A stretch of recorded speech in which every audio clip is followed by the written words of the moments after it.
With Warzone Mobile finally launching, I know there are going to be tons of new players that are trying to figure out what the best settings in the game are, and especially with how many different settings exist in Warzone Mobile, it can get a little bit overwhelming. So I'm going to give you guys the 10 most important settings to change when you first install the game, and hopefully some more tips and tricks along the way to make the game more enjoyable. Big shout out to Warzone Mobile for sponsoring the video. If you want to see more videos like this, make sure to hit the subscribe button and we'll hop into it. The first setting I would recommend changing is your HUD, aka your heads-up display. One of the really cool things about Warzone Mobile is the fact that they have pre-built HUDs designed specifically for players of different skill levels. If you're just getting started and think you're going to be a thumbs-only type of player, I would recommend running the popular HUD. If you've played mobile shooters before and know how to play claw, I would recommend running the pro HUD. And if you're a controller player, they've already got a nice clean setup ready for you. Now, one thing that's important to keep in mind whenever you're choosing your HUD is that some of those customized HUDs that are pre-made actually don't have an individual button for the tac sprint. So this is something I've actually had to just adapt my entire HUD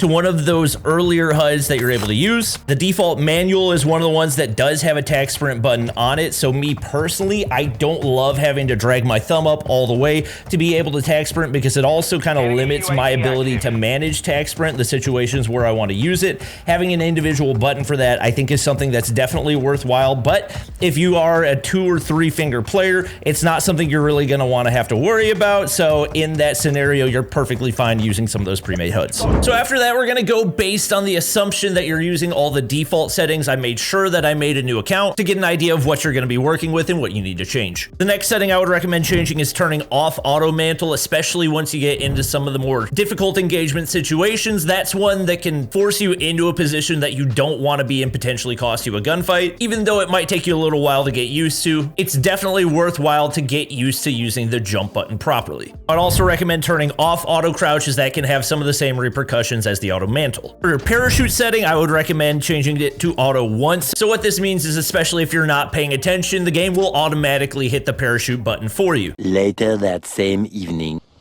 Oh no, no. Oh no. Wait, there goes Bobby. I forgot I don't have auto parachute on. Nice. But in Warzone Mobile, if you're not right at the ground, it won't let you cut your parachute at all without re-parachuting. So running auto once will give you the ability to hit the ground running and into those gunfights. The next setting that I'm not necessarily going to say you need to change, but just want to make players aware of it, mainly because in other mobile shooters, it usually goes under the sensitivity options. Your speed acceleration setting is actually going to be found under gameplay in Warzone Mobile. So as you can see right here, you choose between fixed speed and accelerated speed. Fixed speed means it's a constant 1-to-1 ratio with how much you're going to turn with a swipe of a thumb. Now, one thing you do need to know that as far as mobile shooters go, accelerated is a lot more similar to distance acceleration than it is speed acceleration. Even though the description says that this works like speed acceleration, which means the faster that you swipe your thumb, the faster your character is going to turn. The majority of the players I've talked to have said that this actually works a lot more similarly to distance acceleration, which means that the further that you swipe your thumb, the faster your camera is going to accelerate, rather than it having to do with the speed at which your thumb swipes. I would say distance acceleration is a lot more easy to adapt to, and definitely if you're playing on a phone is something that will help you a lot in close range situations, so I would recommend having this one on. But I wanted to give that context for people who have other settings in mobile shooters. The next thing you're going to need to change is your sensitivity. Now, I'm going to have a more in-depth video on this in the future, but you guys are going to be able to tell that the base sensitivity they have you set up with here is very, very high. Your ADS sensitivity should not look like this, especially given how little I'm moving my thumb. The main setting you're going to use to decrease your overall sensitivity is the global ADS sensitivity multiplier. Now, for a starting point, I would recommend having this at a maximum of 1.